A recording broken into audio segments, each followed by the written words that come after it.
माखन माखन माखन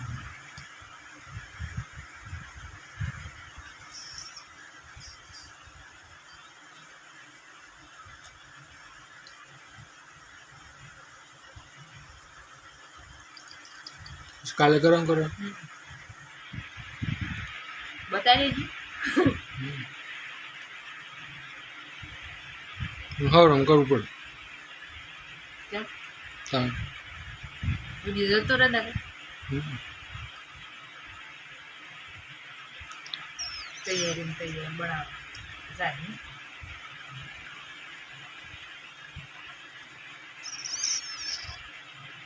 चलो 250 ग्राम જેટલું નીકળે છે नहीं 250 ग्राम में 250 रुपया या 500 रुपया किलो ना 1000 रुपये ही हम्म? किलो ना देसी एकदम ताने हल्का 1000 रुपये ले 2 किलो ना 2000 है 2 किलो ना 2000 वैसी थी ताणी बनाई वो डेरी में जाने आले है लाली राजी एने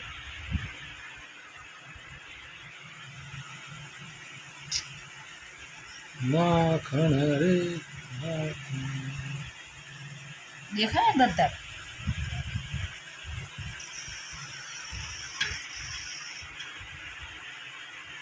હજી ઘી આટલું બધું ઘી બને તો ઓછું થઈ જાય वो सुबह से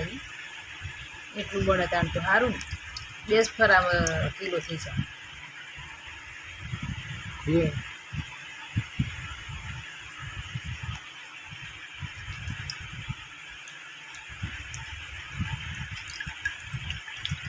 કેવું લાગે